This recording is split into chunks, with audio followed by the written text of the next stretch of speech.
Maddie from Hello Interloper here, and I'm back with some current events for Blood Brothers. So, there's been some stuff going on. As you probably know, the Blight Jungle has ended, and Lindworm, who was the raid boss rare given out, has been going for about a rate of 7 Gjallarhorns, which is fairly cheap for an event rare of this tier. As you can see, if I open up Lindworm, the Black Rose here, which is the final evolution, it's got some pretty nice stats. Usually when these things come out, they are pretty expensive. I know Oniroku was about 20 Gjallarhorns when it was released. Andorra was around 15, 17 sometimes. And Bat Demon was about 15, although it's gone down to about 12 and 11. But this has been 7 Gjallarhorns right off the bat, which is pretty crazy. So you can get a lot of Lindworm Thorn Dragons to build up a nice evolution pretty easily if you just play around, do some quick trades, trading up. Pretty nice too with Torn of Venom. And a lot of wisdom. So, there have also been new celebration packs for you spenders out there. They do come with some extra bugles, which is kind of nice, but of course, they're very expensive. I mean, $15, $30, $50.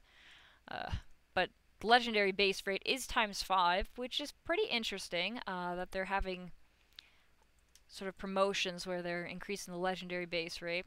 And there's only, I believe, 3 different types of legendaries that are given out as of now. One of them, which is a new legendary that was added, named Wolfert Gravekeeper. And this guy is going to be extremely scary, and I say that because he's got the highest attack of any familiar in the whole entire game.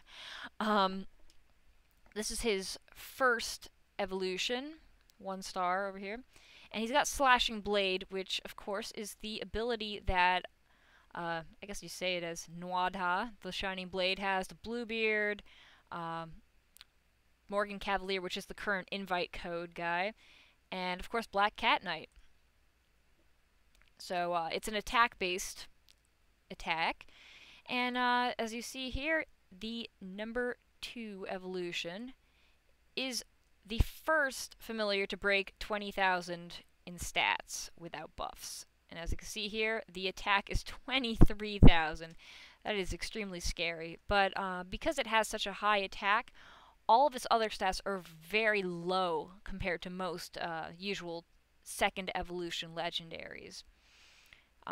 This is kind of the stats that you would see in a rare Evolve to Epic that you get from an event. Not exactly a legendary, but this attack is pretty crazy, and you can imagine how much damage he can do with that Slashing Blade attack. So he's the latest legendary that is showing up in packs, although, of course, as all legendaries go, they're very, very rare. Also, Sir Bedwer of the Rose was released for a Valentine's Day promotion, and he's actually pretty nice, although he does not have an attack per se. He has Mass Greater Heal 2, which is a defense type ability, and it actually is a fixed amount of HP. It's not influenced by wisdom or anything. So if I go over here, I can show you its final stats. So an 8 Evo over here. It's pretty fair. Low agility, so it's not exactly as good as some of the past promotional guys. And compared to some of the event rewards, he isn't really that great. But he is, so far, the strongest rare to epic that does healing, which is kind of interesting. So, that's about it for now. There will be a new event coming up, and my best guess is that it will be the arena event. Personally, I am really not a fan of the arena event. I found it kind of confusing and very awkward. But of course, that was the first incarnation of it, so we might see some improvements this time around if it is in fact the next event. I guess we can just wait and see, because the last event ended yesterday, so we're probably going to see it either tomorrow or possibly on Tuesday. So keep an eye out. For now, these are the current events, and I don't exactly have any questions from the audience today. I did have a question, though, actually in the comments rather than being directly submitted to my little form thing I have linked. But somebody asked which warlord is the best now that you can add skills. And of course, that question is pretty much up for debate. Every warlord has different stats, so it's kind of subjective, but just from basically going through the game and fighting guys in PvP, I've found some very scary combinations. I will quickly look up Torrent of Flame for you guys, which I'm pretty sure comes from Fafnir. Here we go, Torrent of Flame. And it's a wisdom-based attack. Yes, you do get it from Fafnir.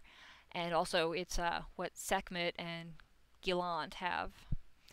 But one thing to note is that it has a crazy wisdom multiplier. And as you can guess, wisdom is pretty highly found in the Grey Mage.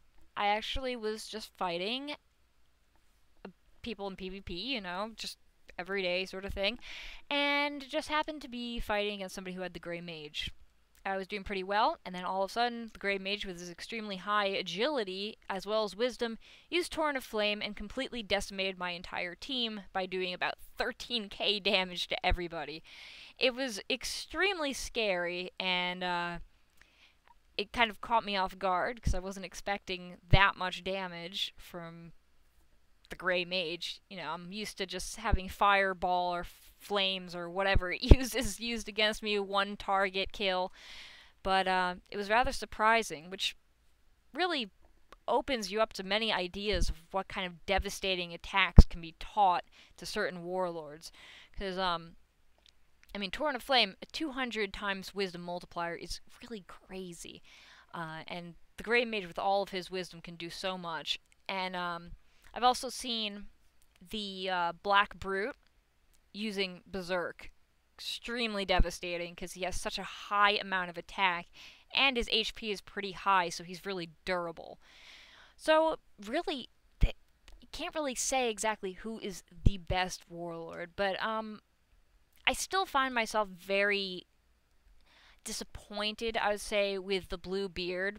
I'm going to quickly look him up and show you exactly why I think he's a subpar warlord.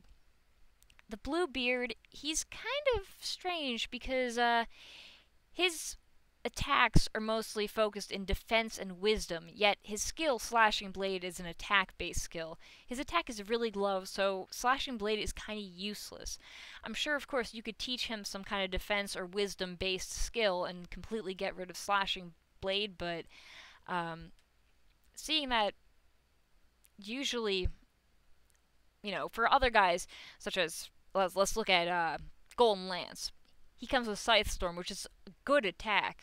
You want to keep that. If you have to teach the Bluebeard 3 different skills, that's kind of a waste of Gjallarhorns or whatever resources you're using to trade or train a certain familiar to sacrifice. But one thing that the adding skill feature has done is raise the price of certain familiars. So if you have a bunch of familiars sitting around in your inventory, what you might want to do is check the price on the bazaar. It might actually have gone up in price, and you might be able to trade it for something you wouldn't normally have been able to trade it for. I know that Rodion was kind of floundering, becoming something that wasn't as popular, but now it's a very popular familiar to teach Berserk with. I'm going to quickly open him up right here. And yeah, as you can see, he's an epic. He's a 1-star epic. His stats aren't really high, so of course he was kind of floundering there because there's so many rares that evolve into epics that have miles better stats than he does, especially if you compare him with Gizlandi or something like, what was it, Selima, Guard's Woman or whatever. Don't really remember that name. But yeah, now you can teach Berserk. Rodion has automatically gone up in price. It's pretty nice. And another familiar that I know has gone up in price has been Adonis. He was kind of floundering before as well, you know, not really gathering much hype because he has some pretty good stats, but it's kind of useless if you just want to raise agility. He doesn't have an attack-based or wisdom-based attacking skill. So yeah, now he's pretty desirable because a lot of people want to have him teach Grace of Winds to their familiar. So yeah, basically put, those are the current events and what's kind of going on in the world of Blood Brothers. Keep an eye out for the next event, and until next time.